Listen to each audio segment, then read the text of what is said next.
Before spin doctors, there were studio fixers. Long before PR firms dominated the headlines and legal teams issued carefully worded statements, Hollywood had another solution for its scandals: fixers. These weren't stylists or managers. They didn't book magazine covers or arrange apologies. They were the men who showed up before the police, before the press, and made sure the world never found out what really happened. Fixers were the secret architects behind Hollywood's spotless image during its so-called golden age. They were hired by studios, not to protect the truth, but to bury it. If a starlet got pregnant by the wrong man, the fixer found her a private doctor out of state. If an actor got into a bar fight that left someone in the hospital, the fixer made it disappear. Witnesses paid off, hospital records altered, police reports lost. Drunk driving arrests, domestic disputes, drug overdoses, they all vanished with a few phone calls and a well-placed envelope. Studios needed them. In the 1930s through the 1950s, stars were property, packaged, polished, and sold to the public as flawless role models. A single scandal could ruin not just a career, but a film's entire box office. The stakes were enormous. That's why fixers operated with more authority than studio heads. They weren't just problem solvers, they were enforcers. Men like Eddie Mannix at MGM or Howard Strickling were infamous for their ability to squash anything that threatened the bottom line. But these fixers didn't work alone. When a problem got too big or too dangerous, they turned to outside help. And that help often came from organized crime, because when you needed something cleaned up quickly, quietly, and permanently, the mob already had the tools. And as the scandals got darker, the fixers stopped just covering things up, they started crossing lines they could never uncross. The 1930s to the 1950s were often painted as Hollywood's most glamorous era, towering sound stages, dazzling premieres, and stars who seemed larger than life. But behind the carefully curated smiles and studio-controlled publicity photos was a very different reality. Hollywood's golden age was built on secrets, dark, dangerous, and often deadly. Actors weren't just artists, they were products. Once a studio signed you, it owned your image, your voice, your relationships, even your behavior. And when something threatened that image, the studio didn't panic. It called the fixer. The truth was, the public rarely saw the real lives of their idols. That golden couple smiling on screen might have hated each other off set. That upstanding leading man, he might have had a violent temper or a drinking problem. Starlets were routinely exploited, silenced, or discarded when they stepped out of line. Addictions were hidden, arrests were rewritten, and entire relationships were fabricated to fit the studio's ideal narrative. Scandals weren't uncommon, they were constant. What made them disappear was the studio system's iron grip on information. Photographers were paid to look the other way. Gossip columnists like Hedda Hopper and Luella Parsons received tips approved by the studio, designed to redirect attention. Everything was controlled. But as the stakes grew higher, the danger followed. Sometimes the secrets weren't just about image, they were about survival. Unwanted pregnancies, closeted actors, underage affairs, violent assaults, these weren't just PR nightmares. They were crimes. And that's where the mob came in. Because Hollywood's need for silence created the perfect opening for men who already specialized in erasing problems, by any means necessary. The studios didn't just tolerate their presence. In many cases, they invited them in, and that would change everything. The mob didn't crash into Hollywood with guns blazing. It slipped in through the side door, quiet, calculated, and wearing a tailored suit. By the 1940s, organized crime had already embedded itself in American labor unions, Las Vegas casinos, and nightclubs from New York to LA. But the studio system? That was a gold mine hiding in plain sight. At first, the relationship seemed mutually beneficial. Hollywood needed money, lots of it. Productions were expensive, studios were constantly battling debt, and films could flop overnight. Mobsters, flush with cash from rackets and gambling operations, began investing quietly in certain studios and independent productions. The money was untraceable. No questions asked, no paperwork needed. And just like that, the door was open. Once inside, the mob didn't just provide cash, they brought muscle. Talent unions like the Screen Extras Guild and IATSE had already been compromised in other industries. Now, Hollywood was next.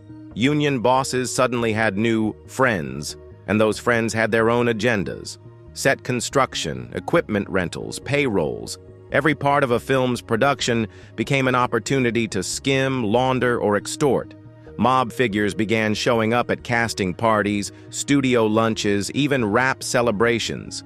They weren't hiding. In fact, some were welcomed. After all, they promised to handle problems, whether that meant smoothing over a bad deal or pressuring an actor to sign a long-term contract. And the studio heads? Many turned a blind eye. For some, the convenience was worth the risk. As long as the cameras kept rolling and the headlines stayed clean, they didn't care who handled the mess. But behind the scenes, something more dangerous was forming. An unspoken alliance between the mob's enforcers and the studio's fixers. And when those two worlds collided, the cleanup jobs stopped being silent favors and started turning into real threats. At first, fixers were just problem solvers. They kept things quiet, made awkward situations go away, and worked for the studio, not for themselves. But once the mob gained a foothold in Hollywood, everything changed. The fixers were no longer just cleaning up PR disasters. They were brokering deals between some of the most powerful and dangerous men in the country. When a studio's fixer needed help that was beyond the reach of money or influence, they turned to the mob. And in return, the mob began using fixers as inside men, gatekeepers to contracts, casting decisions, even production schedules. Soon, fixers weren't just handling damage control, they were negotiating power plays. Want a certain actor removed from a project? Call the fixer. Want a rival producer's set delayed or sabotaged? The fixer had union connections. Want to pressure a studio head into greenlighting a film funded by mob money? The fixer made the call. They were the middlemen between the suits and the shadows, and that made them incredibly powerful and incredibly dangerous. These weren't cartoonish thugs. They were smooth, calculating, and wore expensive shoes. Many had legal backgrounds, others had media training. But behind their Hollywood polish was the cold efficiency of organized crime. They used bribes, threats, intimidation, even blackmail. Police reports vanished, witnesses recanted, scandals were rewritten or buried entirely. In one infamous case, a fixer was rumored to have arranged for a minor actor to be shipped overseas after threatening to go public with allegations against a major director connected to a crime family. The actor never worked again. The director's career soared, and the studio quietly moved on. Fixers learned quickly that their loyalty wasn't just to the studio anymore, it was to whoever held the real power. And increasingly, that power wore a pinky ring and carried a briefcase lined with cash. Hollywood had always been a business of illusions, but now the illusion was being protected by men who made people and problems disappear. She was young, beautiful, and rising fast. Her name, now forgotten by most, once lit up movie posters across the country. She had the voice, the screen presence, and the kind of magnetism studio heads drooled over. But what she also had was knowledge. The kind you weren't supposed to have. The kind that didn't just end careers, it got people killed. In the late 1940s, she was cast in a crime drama partially funded by a known mob associate. The production ran smoothly, and she delivered a breakout performance. But during filming, she grew close with a powerful actor, someone who was deeply embedded in the mob's Hollywood operations. Late-night parties turned into whispered conversations. She overheard things: names, payoffs, union deals, even a whispered reference to a body dumped in the desert after a contract dispute. She didn't go looking for trouble. Trouble found her. Weeks after the film wrapped, she started asking questions. She told a friend, another actress, that she was considering writing a tell-all memoir. Nothing scandalous, she said, just the truth about how Hollywood really worked. That friend begged her to drop it. She didn't. Then one night, she disappeared. The official story? A nervous breakdown. Her agent claimed she had left town for personal rest and recovery. The studio issued a vague statement and removed her from the promotional tour for her next film. A new actress quietly replaced her. Reporters were told not to press. And just like that, she was gone. Years later, a hotel maid claimed to have found the young starlet locked in a suite under a different name, drugged, disoriented, and surrounded by two men in suits.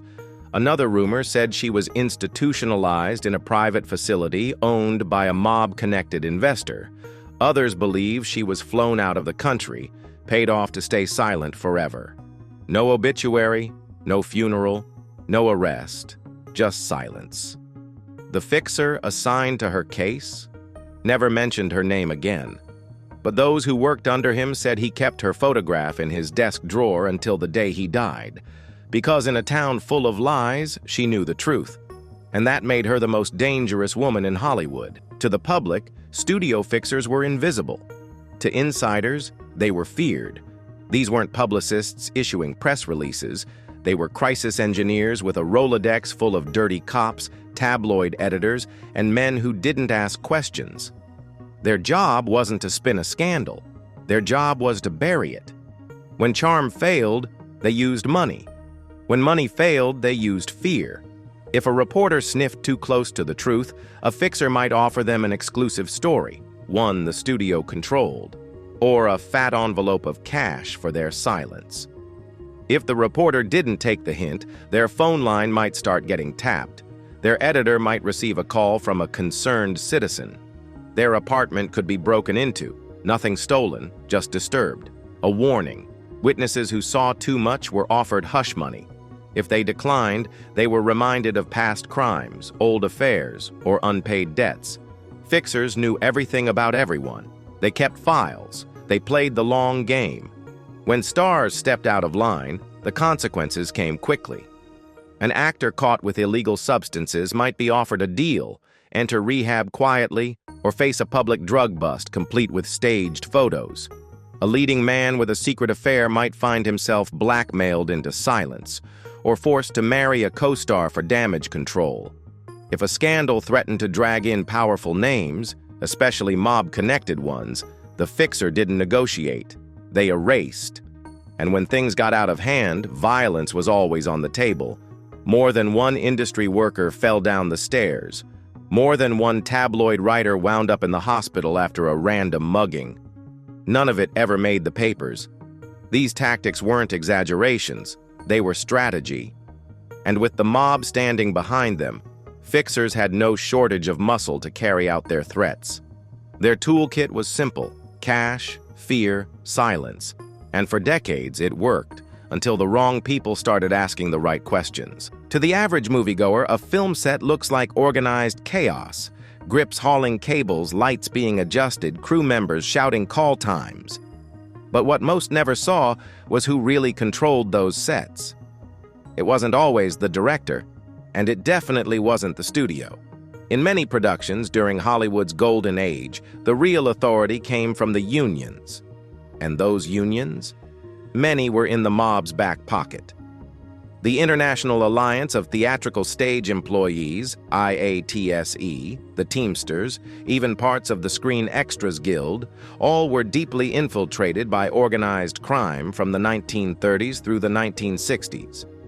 Union bosses with mob ties could delay shoots, inflate costs, or conveniently lose equipment if a studio executive stepped out of line. Entire crews could be pulled from a production overnight, bringing filming to a screeching halt. If you wanted a movie to run smoothly, you played by the rules. And those rules were written by people in smoke-filled back rooms. Fixers knew this well. In fact, they often coordinated directly with these union figures to keep productions under control. If a crew member was talking too much, they were reassigned or removed. If a lead actor refused to follow the studio's script, his trailer suddenly went without power, or his scenes got rescheduled endlessly until he was forced to walk. All it took was one call from the fixer to the union rep, and the problem was handled quietly. The mob's control over unions gave fixers leverage that went far beyond the actors. It gave them power over production itself, timelines, logistics, even insurance. In some cases, film budgets were inflated on purpose so money could be skimmed and funneled into mob operations. If anyone asked questions, those questions were answered with silence or bruises. And it wasn't just physical threats. Crew members who refused to cooperate found themselves blacklisted from future jobs. Their names were quietly passed around with the label difficult. Careers ended before they ever really began. Hollywood liked to call itself a dream factory, but behind the scenes, it was a carefully controlled machine, and fixers made sure no one saw who was pulling the levers. For years, studio fixers were the trusted silencers, hired to keep reputations clean, productions on track, and the mob at bay.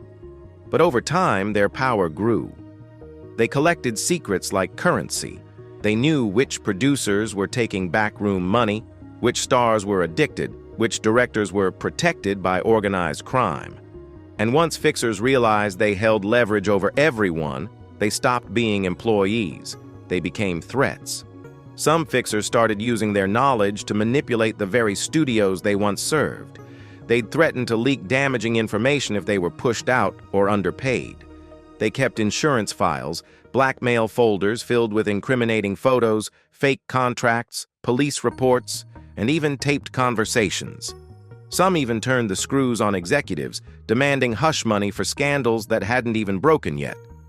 One notorious fixer allegedly blackmailed two rival studios at the same time, feeding one damaging info about the other while secretly recording meetings with both. He made millions without ever appearing in a single headline. And when things spiraled too far, the cleanup jobs became darker. In one case, a fixer was tied to the death of a stuntman who had threatened to expose union fraud on a major production. The official story was accident on set, but insiders whispered that he was silenced. His death staged as part of a rigged stunt gone wrong. The story never made the trades. Studio heads, once the most powerful men in Hollywood, found themselves trapped.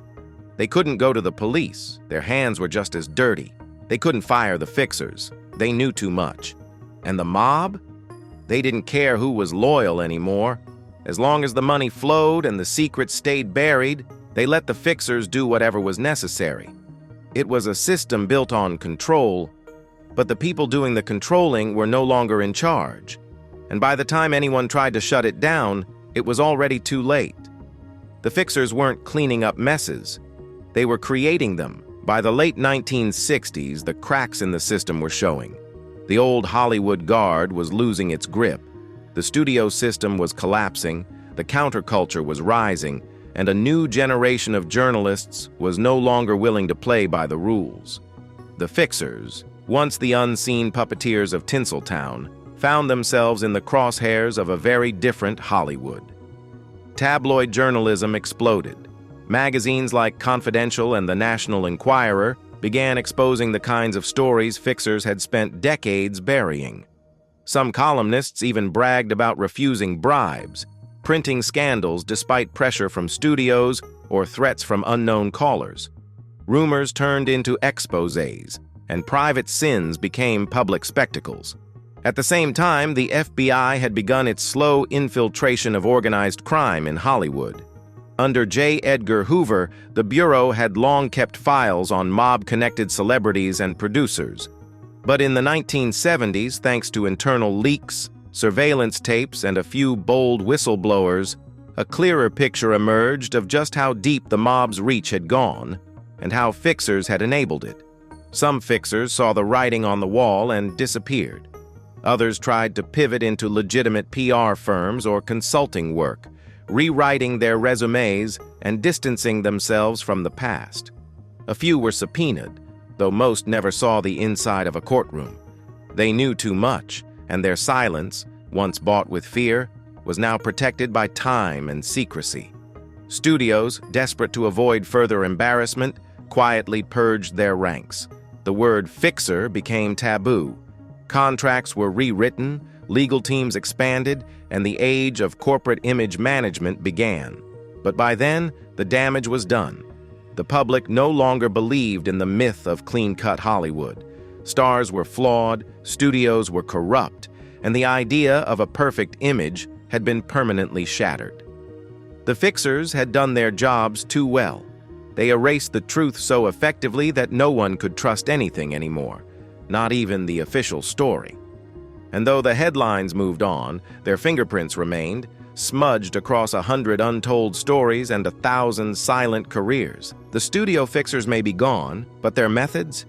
They never really left.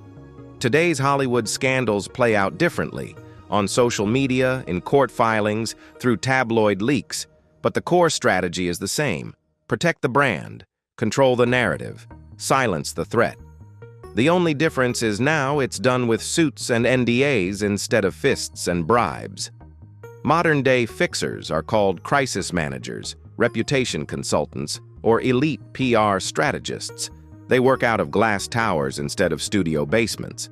But their playbook, crafted decades ago by men who answered to both producers and mob bosses, still drives how scandals are handled in the industry today. When a scandal breaks, the damage control is immediate. Legal teams draft statements, Instagram accounts go dark, friends and co-stars release supportive but vague tweets. Victims are silenced with settlements. Whistleblowers vanish into ironclad non-disclosure agreements. If the issue gets too hot, someone takes the fall, quietly, swiftly, and always off camera. In some ways, the new system is even more effective. The internet gives scandals a shorter shelf life, while algorithms bury inconvenient stories under newer ones. But the cost is the same. Truth gets lost, accountability gets delayed, and the powerful continue to operate behind polished masks.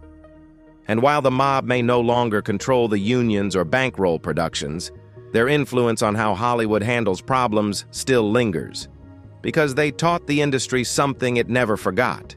Image is everything, and silence is worth any price. The names of the old fixers are rarely spoken. Most were buried without headlines, their deeds erased along with the secrets they protected. But every time a headline disappears too fast, or a scandal gets suspiciously quiet, their ghost is still there, hiding in the shadows of Hollywood, just offset, whispering into someone's ear. Because in the dream factory, the machinery never really stopped. It just got better at hiding the mess.